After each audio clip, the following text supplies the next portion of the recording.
Welcome back to Tales from the Long Box. Superpowers. Some people have flying, or super strength, or even telekinesis. What about the other guys? The ones whose powers are less spectacular. Prepare for some serious face palming, head scratching, and maybe even a little existential dread, because these are the lamest superpowers in the comic universe. Now, before we get started, a very important disclaimer. This list is entirely subject to my personal opinion based on years of careful and sometimes painful observation of the comic universe. You might disagree, you might even be outraged, and that's okay. Let me know your own picks for lamest superpowers in the comments down below. But just remember, this is my list and I'm sticking to it. So buckle up, Buttercup, because this is definitely going to be something.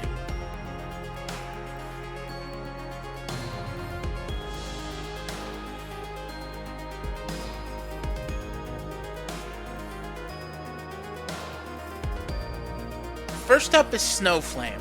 This guy was a trip. He first showed up in the pages of New Guardians #2, and let me tell you, he made an impression. His whole deal was that he got his superpowers from, well, let's just say a certain white powder, from riding the white pony, from enjoying the booger show. Yeah, seriously, don't do drugs, kids. This guy was obsessed. When he was high, he was always high. He was this bombastic, raving lunatic. He'd be fighting superheroes, and in between throwing punches, he'd go on these crazy rants about how much he loved his stuff. Like, worshiping, totally unhinged. Super strong, super fast, couldn't feel pain. He even shot white flames out of his eyes. Like, actual white flames. It's kinda cool, I guess, if you ignored the whole, thing. And get this, if you touched him, you'd get a contact high. Talk about a party foul. Thought he was this brilliant mastermind, this criminal genius, but he was actually pretty easy to outsmart. Which, makes sense. Hard to think straight when you're like that. The weirdest part, when he wasn't high, he was totally normal. Calm, cool, collected, almost nice. It's like he was two completely different people.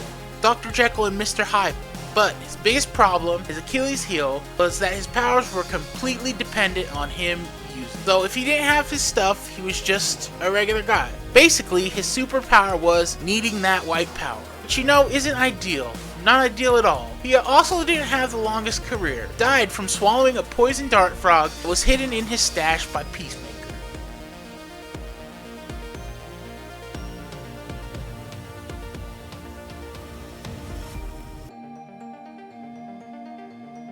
So, the Armless Tiger Man. His superpower? Having no arm. Seriously, that's his whole deal. He first clawed his way into our nightmares and comic books in Marvel Mystery Comics #26, way back in October 1941. Talk about a throwback. He was just a regular guy named Gustav Hertz, working in Nazi Germany, because of course he was, and he lost his arm in a machine. Tragic, right? But instead of getting some cool prosthetics or learning to play the piano with his feet, he decides to lean into the whole armless thing. He's strong, sure, and he's got sharp teeth, which, okay, is a little creepy. He can even bend steel with his mouth. But his big power move is, well, still using his feet, like kicking and stuff, and sometimes throwing knives with his toes, which, good for him, but it's not exactly, super. His power is just being armless. He even tried to be a supervillain for a while, joined the Red Skull's team. Can you imagine the other villains are flying and shooting lasers, and he's just there kicking and biting, and of course bending steel with his mouth. And then, get this, he decides to become a cannibal. Because why not? It's not like having no arms was holding him back from making terrible life choices.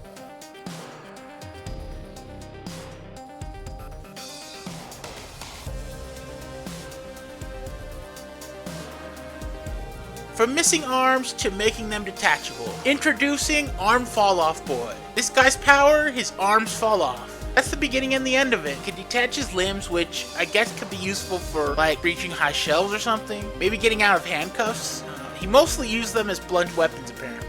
Throws his arm at a bad guys, which honestly sounds more embarrassing for the bad guys than anything else. Imagine getting knocked out by someone's arm. Not even a super strong cybernetic arm, just a regular arm. His arm. He first showed up at a Legion Superheroes tryout, and unsurprisingly, he was the first reject. He's basically the poster child for lame superpower. It turns out, his arm fell off right after he was born. Talk about a rough start. His parents must have been thrilled. He's obsessed with Phantom Girl, which, fair enough, she is pretty damn cool. He even saved the Legion from Starfinger once by, you guessed it, losing his arms. The Legion, bless their hearts, were nice enough to let him just try on Phantom Girl's flight, and naturally, his arm flew off with it, leaving him just standing there. So that's Arm Fall Off Boy, showing that even having your limbs detached isn't necessarily a recipe for superhero success. Or, any kind of success, to be honest.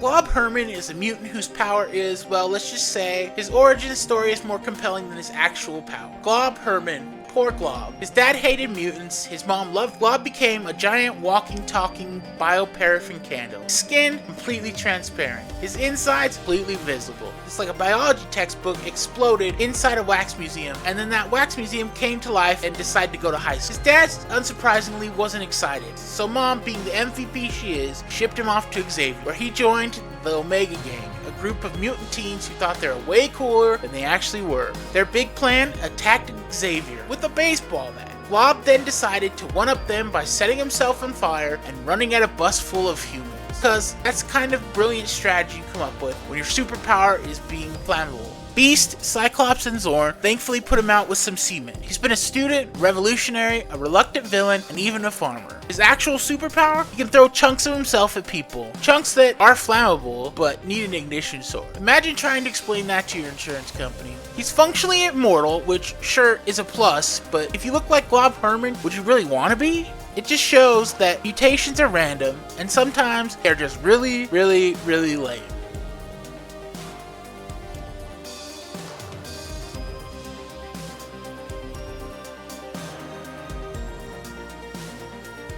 Get ready for a hero whose powers are definitely not the bee's knees. We're talking about the Red Bee. First buzzed onto the scene in Hit Comics #1 in July 1940. This guy, Richard Rowley, was an assistant to the district attorney. Basically, he was sick of criminals getting off on technicality, which fair enough happens. But instead of, becoming a lawyer or something, he decided to fight crime with bees. Actually, a bee. Seriously, he's a beekeeper, an apiarist, whatever you want to call it. And he trained a special bee named Michael. Michael lives in a compartment on his belt, because where else would a crime-fighting bee live? And Michael can sting people repeatedly without dying, which I guess is his superpower, unending bee sting. The Red Bee also has a gadget called the Alto Gainer, which lets him jump high or climb buildings. So he's basically a dude with a bee and a grapple. While Superman's busy flying through space and Wonder Woman's deflecting bullets, the Red Bee's over here releasing Michael. Fought villains like Boss Storm and Dr. Mara. And of course, Nazi villains. Because every superhero has to fight Nazis at some point. Picture this, a bank robber. Robbers have guns, the police have guns, and then Red Bee shows up with a bee. Only one. Yeah, it doesn't work out. It's not a good idea. Shows you why you shouldn't fight crime with just a singular bee. I mean, it's not even that dangerous unless someone's allergic or something.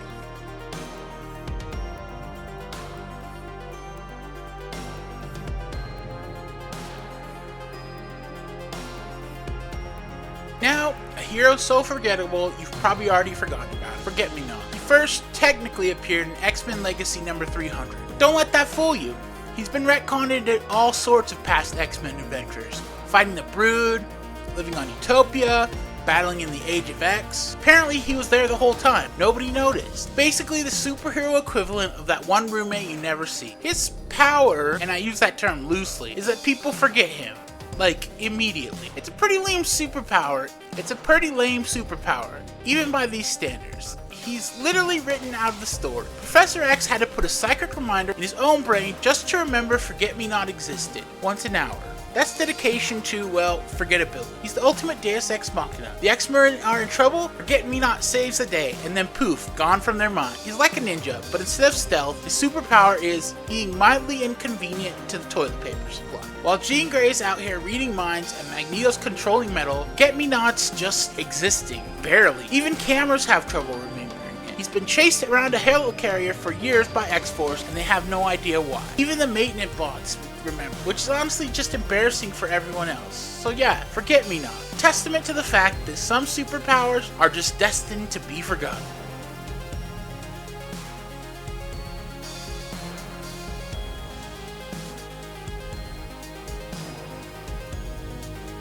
Prepare yourself for peak underwhelmingness. Bouncing Boy. Charles Foster Train, a name that just screams destined to be round, right? This guy born on Earth with absolutely zero superpowers decided to take matters into his own hand, or more accurately, his stomach. He accidentally drank some super plastic formula, because who hasn't? This gave him incredibly lame ability to inflate himself. Like a slightly deflated beach ball, he becomes a life-size sphere, his superpower being round. Okay, maybe it's not completely useless. I mean, he can bounce, and he's surprisingly durable, so if you need someone to like gently nudge a door open, or maybe a cushion to fall, Bouncing Boy's your guy. Tried out for the Legion of Superheroes 4 times before they let him in. 4 times! They finally accepted him because he was funny, and apparently, his power could be used offensively. He bounces, that's it.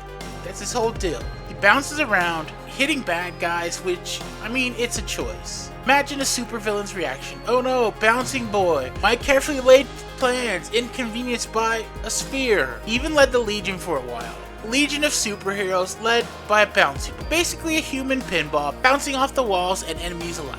And get this, he's married to Triplicate Girl. Talk about a power couple. One can triplicate, the other inflates. He first bounced into our lives in Action Comics 276 in 1961. Bouncing Boy is a shining example how even the lamest powers can help you bounce your way into the superhero world.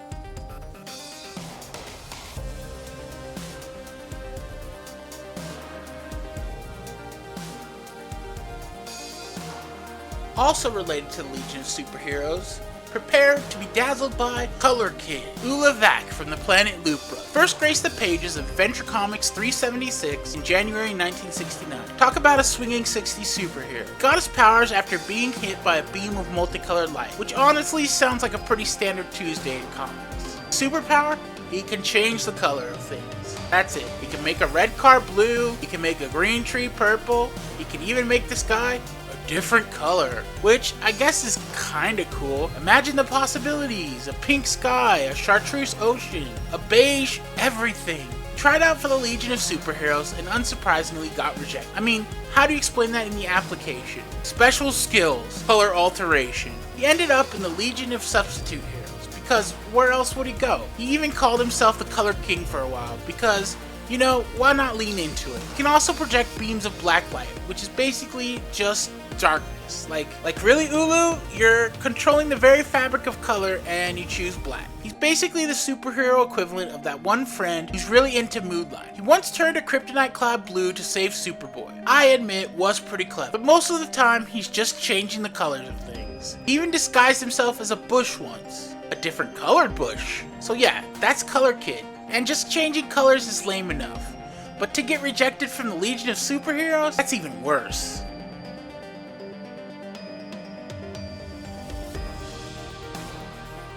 Next up is a mutant whose power is kind of a long neck. Long neck. First stuck his neck out in New X-Men number 140 in April of 2003. Turns out, this guy was actually a student at Xavier School for Gifted Youngsters, which, you know, makes sense. Where else would you go if your mutation was a slightly longer neck? He even helped Cyclops oppose Zorn's rampage, which, let's be honest, probably involved a lot of standing there. His neck, it's slightly longer than average. Not giraffe level, more like slightly above average level. Imagine the slightly higher turtleneck budget. How did this even get approved as a mutation? Doesn't have super strength, can't fly, can't even like use his neck as a whip or anything. It's just a little bit longer, which I guess makes him slightly easier to spot in a crowd.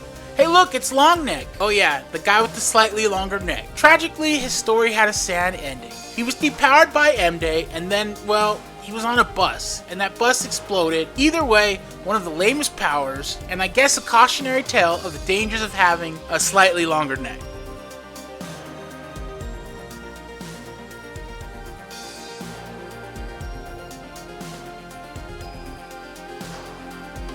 Now we delve into the realm of truly inspired lameness. Danny the Street. This isn't just a lame superpower, it's a Doom Patrol lame superpower. Which means it's intentionally weird, self-aware, and probably has a deeper philosophical meaning that we're going to completely ignore. Danny is a sentient street, not a person who becomes a street, not a street-themed superhero, a literal street. He's not even human, he's pavement. He can teleport himself anywhere in the world. So if you've ever dreamed of your street suddenly relocating to, say, Paris, Danny's your street. He's a haven for the outcast, a purveyor of drag shows, and bizarre boutiques. He's basically the most interesting street in the world. And also, he's a street. He even enjoys a bit of cross-dressing. You might see him sporting some fabulous pink awnings one day and some frilly curtains the next. He's all about expressing himself, you know, as a street, and I'm totally here for that. He's been targeted by government agencies, kidnapped by villains, and even transformed Danny the World. Because in the Doom Patrol universe, why not? However, currently, he's Danny the Brick, because again, comics. Can rebuild himself in countless ways. He's the ultimate shapeshifter, but instead of, you know, turning into a cool animal or something, he turns into buildings. He's a street that turns into buildings. Danny the Street, proof that in Doom Patrol, even the lamest superpowers can lead to some truly bizarre adventures.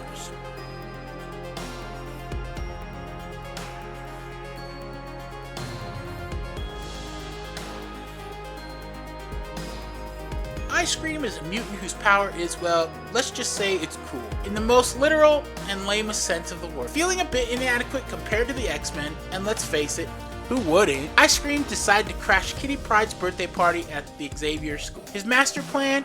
To destroy the X-Men. Because, you know, that's what you do when you could turn into a banana split. He even hired Obnoxio the Clown as a distraction. Talk about a dream team of, well, let's just say unique individuals. Cerebro detected him and promptly exploded, because of course it did. Ice Cream, taking advantage of the chaos, because that's his moment to shine, transformed into Ice Cream and slipped into the danger room, witnessing Obnoxio holding his own against the X-Men. Ice Cream decided the clown was too powerful and needed to be eliminated. Professor X, regaining consciousness because exploding Cerebro is just a minor inconvenience, froze Ice Cream solid. Obnoxio, the ever-gracious host, then decorated the frozen villain as a Sunday. Ice Cream's mutant ability? He can turn into any flavor of ice cream, including, yes, a banana split. Truly terrifying. He later joined Krakoa and Bishop's response team, where he presumably offered free ice cream to the children of Milford, because when you're made of ice cream, it makes sense to give it away. He carries an unstable molecule chest refrigeration unit, because, you know, melting would be awkward. Fun fact, there's actually another mutant with ice cream powers, Soft Serve, who can produce ice cream from a certain part of her body. They aren't related, but Soft Serve is apparently a big fan of ice cream. A truly chilling example of, well, something. I don't know at this point.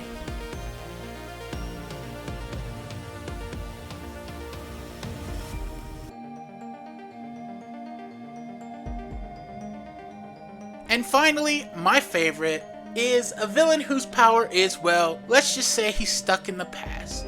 His name is Turner D. Sentry. Born Clifford F. Michaels, this guy is obsessed with the year 1900. Like, really obsessed. Dad was a chauffeur for a millionaire who was also obsessed with the 1900s.